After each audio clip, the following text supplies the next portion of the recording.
लोकनेते डॉक्टर बाळासाहेब विखे पाटील, पद्मभूषण सन्मानित, Pravara rural education society संचलित प्रवरा सायन्स अकॅडमीतर्फे मी प्रोफेसर सागर कुलकर्णी आपल्या सर्वांचं सहर्ष स्वागत करतो.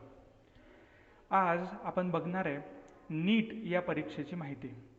So information about NEET UG. UG is for undergraduate, कारण की नीट ही परीक्षा PG म्हणजे पोस्ट ग्रॅज्युएट करता सुद्धा होते आणि UG म्हणजे अंडर ग्रॅज्युएट करता सुद्धा होते. सो या स्लाइड्समध्ये आपण माहिती घेणार आहे नीट UG या एक्झामविषयी, म्हणजे अंडर ग्रॅज्युएट कोर्सेसला ॲडमिशन घेण्यासाठी लागणारी जी नीट परीक्षा आहे त्या नीट परीक्षेची माहिती आपल्याला या स्लाइड्समधनं घ्यायची आहे. सगळ्यात पहिले तर नीट म्हणजे काय? NEET stands for national eligibility cum entrance test. NEET ही परीक्षा भारतामध्ये कोण कंडक्ट करतं? It is conducted by NTA, that is national testing agency. ही परीक्षा कशा करता घेतली जाते? It is conducted for the admission to undergraduate medical courses. So वेगवेगळ्या अंडर ग्रॅज्युएट मेडिकल कोर्सेसला ॲडमिशन घेण्यासाठी नीट ही परीक्षा NTA नॅशनल टेस्टिंग एजन्सी मार्फत दरवर्षी घेतली जाते. नीट UG ही परीक्षा दिल्यानंतर तुम्ही कुठल्या कुठल्या कोर्सेसला ॲडमिशन घेऊ शकता? सो ज्या विद्यार्थ्यांना MBBS, BDS, BAMS, BHMS, BUMS, BPTH किंवा BSc नर्सिंग या कोर्सेसला ॲडमिशन घ्यायची इच्छा असेल तर त्यांना नीट ही परीक्षा द्यावी लागणार आहे. जर तुम्हाला या सगळ्या कोर्सेसला कुठल्याही गव्हर्मेंट कॉलेजमध्ये किंवा कुठल्याही प्रायव्हेट कॉलेजमध्ये किंवा कुठल्याही डीम्ड मेडिकल कॉलेजमध्ये प्रवेश घ्यायचा असेल तरीसुद्धा तुम्हाला नीट हीच परीक्षा द्यावी लागते.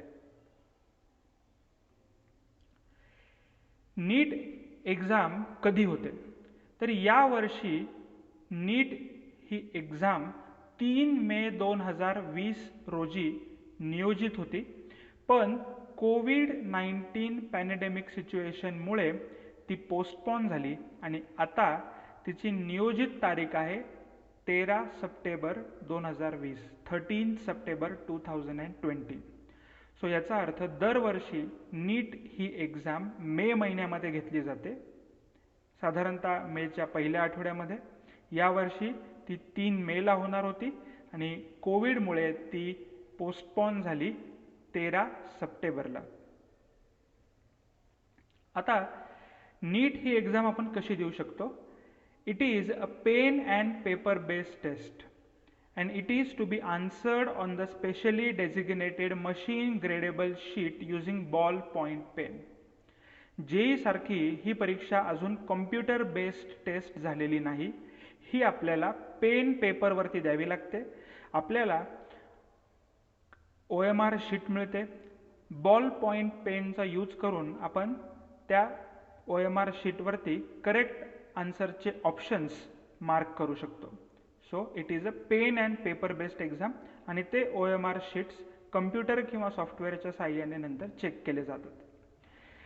Candidates can opt for question paper in any of the following 11 language. म्हणजे तुम्हाला या 11 भाषांमध्ये इंग्लिश, हिंदी, आसामी, बेंगॉली, गुजराती, कन्नड, मराठी, ओडिया, तमिळ, तेलुगू, उर्दू या 11 भाषांमध्ये तुम्हाला ही एक्झाम देता येऊ शकते. जर तुम्ही हिंदी किंवा यांच्यापैकी कुठलीही रिजनल लँग्वेज जर सिलेक्ट केली असेल तर तुम्हाला बायलिंग्वल टेस्ट बुकलेट मिळेल. बघा, candidates opting for Hindi and regional languages would be providing bilingual test booklet. Bilingual test बुकलेटचा अर्थ असा आहे की त्याच्यामध्ये प्रश्न हे दोन्ही भाषांमध्ये असतील, एक इंग्लिश आणि दुसरी हिंदी किंवा तुम्ही निवडलेली कुठलीही प्रादेशिक भाषा. सो जर तुम्ही कुठलीही प्रादेशिक भाषा निवडली असेल ॲप्लिकेशन फॉर्म भरताना तर तुम्हाला इंग्लिश आणि ती प्रादेशिक भाषा किंवा इंग्लिश आणि हिंदी या भाषांमध्ये ती टेस्ट बुकलेट मिळणार आहे. कुठल्या सिलेबसवरती नीट एक्झाम होते? It is based on NCERT syllabus. NCERT सिलेबसवरती होते 11वी आणि 12वीच्या NCERT सिलेबसवरती, जो CBSE बोर्डकडनं फॉलो केला जातो. जर तुम्हाला डिटेल सिलेबस याचा बघायचा असेल तर तुम्ही mciindia.org म्हणजे मेडिकल काउन्सिल ऑफ इंडियाची ही वेबसाईट आहे, याच्यावरती जाऊन नीट UG एक्झामचा डिटेल सिलेबस डाउनलोड करू शकता. यामध्ये साधारणतः 3 विषय असतात: फिजिक्स, केमिस्ट्री आणि बायोलॉजी. फिजिक्सचे 45 क्वेश्चन्स, केमिस्ट्रीचे 45 क्वेश्चन्स, बायोलॉजीचे 90 क्वेश्चन्स, अशा प्रकारे एकूण 180 क्वेश्चन्सची ही एक्झाम होते. बायोलॉजीमध्ये सुद्धा बॉटनीचे 45 आणि झूलॉजीचे 45 अशा प्रकारे एकत्रित 90 क्वेश्चन असतात. एक क्वेश्चन हा 4 मार्क्सला असतो आणि त्यामुळे फिजिक्सचा पेपर 180 मार्क्सचा, केमिस्ट्रीचा पेपर 180 मार्क्सचा आणि बायोलॉजीचा पेपर हा 360 मार्क्सचा. म्हणजे पूर्ण नीटचा पेपर हा 720 मार्क्सचा असतो. सगळेच्या सगळे प्रश्न, all questions will be multiple choice question. सगळ्या क्वेश्चनचा प्रकार एकच असतो, multiple choice question with 4 option. त्यात तुम्हाला 4 ऑप्शन्स दिलेले असतात आणि त्यातला एक ऑप्शन हा करेक्ट आन्सर असणार आहे. बरं, नीट UG एक्झाम करता हे 180 क्वेश्चन सॉल्व करण्याकरता तुम्हाला 3 तासाचा कालावधी मिळतो. You will get 3 hours of duration. 3 hours means 180 minutes. So in 180 minutes you have to solve 180 multiple choice question. So on an average you will get 1 minute for one question. आता नीट UG या एक्झामची marking scheme काय असते? मी तुम्हाला सांगितलं की एक प्रश्न हा 4 मार्क्सचा असतो. म्हणजे जर तुम्ही करेक्ट आन्सर दिलं त्या क्वेश्चनचं तर तुम्हाला 4 मार्क्स मिळतील आणि जर तुमचं उत्तर चुकलं, for each incorrect answer 1 mark will be deducted. तुमचा 1 मार्क वजा होणार आहे.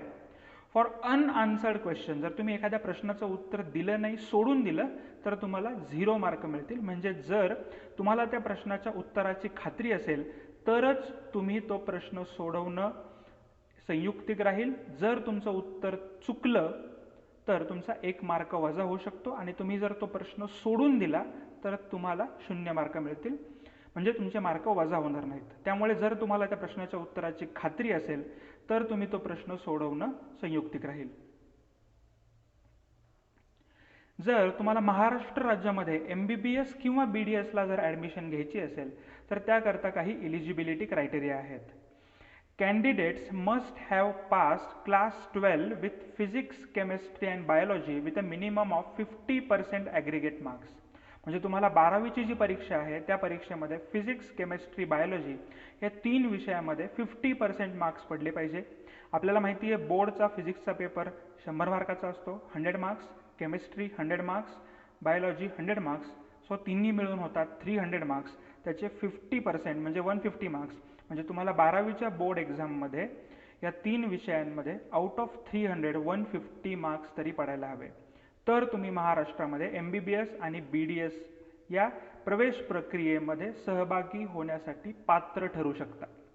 Candidates from reserve category must have scored at least 40% with the same subjects and PWD म्हणजे physical disability students must have scored 45%.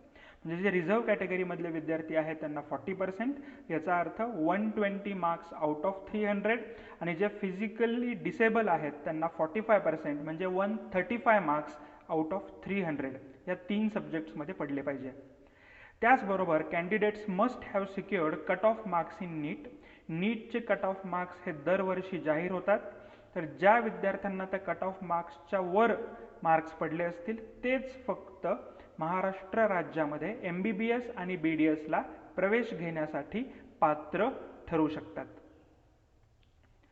साधारणतः आपल्या महाराष्ट्रामध्ये नंबर ऑफ सीट्स काय आहेत आपण बघूया. सध्या आपण इथे फक्त MBBS आणि BDSचा विचार करतोय, कारण की BAMS, BHMS, फिजिओथेरपी, BPTH किंवा BSc नर्सिंग याच्याकरता अनेक कॉलेजेस आहेत, प्रायव्हेट आहेत, त्यांच्या अनेक सीट्स आहेत. पण आपण इथे फक्त MBBS आणि BDSचा विचार केला तर महाराष्ट्रामध्ये 25 गव्हर्नमेंट मेडिकल कॉलेजेस आहेत, त्याच्यामध्ये 4330 MBBS सीट्स आहे. 23 प्रायव्हेट और एडेड कॉलेजेस आहेत, त्याच्यामध्ये 2970 MBBS सीट्स आहे. आणि 8 डीम्ड मेडिकल कॉलेजेस आहे ज्याच्यामध्ये 1600 MBBS सीट्स आहेत. महाराष्ट्रात टोटल 37 डेंटल कॉलेजेस आहे आणि त्याच्यामध्ये टोटल 3444 BDS सीट्स आहे. या 37 पैकी 4 are government colleges and rest all are either private or deemed dental colleges. साधारणतः प्रत्येक कॉलेजमध्ये जेवढे सीट्स असतात MBBSचे किंवा BDSचे त्याच्यापैकी 15% seats they are allotted to all India quota. म्हणजे जर महाराष्ट्रातल्या बाहेरच्या व्यक्तीला जर त्या ठिकाणी प्रवेश घ्यायचा असेल तर त्यांना या 15% कोटामधनं सीट्स रिझर्व केलेले असतात. उरलेले 85% सीट्स हे महाराष्ट्र राज्यातल्या विद्यार्थ्यांकरता राखीव ठेवले असतात. So 85% seats are allotted to state quota. या 85% सीट्समध्ये सुद्धा 70% seats are allotted to candidates from the particular region. साधारणतः पूर्ण महाराष्ट्र हा 3 रिजनमध्ये डिवाइड केलेला आहे. एक आहे विदर्भ, एक आहे मराठवाडा आणि एक आहे रेस्ट ऑफ द महाराष्ट्र म्हणजे उरलेला महाराष्ट्र. म्हणजे जर एखादं कॉलेज हे विदर्भामध्ये असेल तर विदर्भातल्या विद्यार्थ्यांकरता 70% सीट्स ठेवलेले असतील आणि विदर्भ सोडून बाकीच्या रिजन्सकरता 30% सीट्स ठेवलेले असतील. जर एखादं कॉलेज हे मराठवाडा विभागामध्ये असेल तर मराठवाड्यातल्या विद्यार्थ्यांकरता 85% सीट्स आणि उरलेल्या रिजनमधल्या विद्यार्थ्यांकरता 30% सीट्स. तर हे 70% सीट्स आहे यामध्ये सुद्धा 30% seats are reserve for females. मुलींकरता 30% सीट्स राखीव ठेवलेले असतात. 5% seats are reserve for person with disability and 5% seats are reserve for children of defence or ex defence personnel. म्हणजे संरक्षण सेवेमध्ये काम केलेल्या कुठल्याही व्यक्तीच्या मुलांकरता 5% सीट्स ठेवलेले असतात. स्क्रीनवर तुम्हाला वेगवेगळ्या कॅटेगरीजचं रिझर्वेशन दिलेलं आहे. गव्हर्नमेंट कॉलेजमध्ये रिझर्वेशन कशा प्रकारे असतं आणि प्रायव्हेट अनएडेड कॉलेजमध्ये रिझर्वेशन कशा प्रकारे असतं हे तुम्ही स्क्रीनवरती बघू शकता. वेगवेगळ्या categories SC, ST, VJ, NT1, NT2, NT3, OBC यांचं रिझर्वेशन काय आहे हे तुम्ही किती पर्सेंटमध्ये आहे तुम्ही बघू शकता आणि या रिझर्वेशननुसारच MBBS किंवा BDSला प्रवेश दिले जातात. तुम्ही हे सगळे रिझर्वेशन पर्सेंटेज बघितले असतील अशी मी अपेक्षा करतो. या स्लाइड्समधनं तुम्हाला नीट या एक्झामची पुरेशी माहिती मिळाली असेल. तुम्ही योग्य रीतीने अभ्यास केला, अभ्यासाचं नियोजन केलं तर तुम्ही नक्कीच नीट या परीक्षेमध्ये चांगलं यश संपादन करू शकतात आणि एक चांगले डॉक्टर होऊ शकतात. थँक्यू.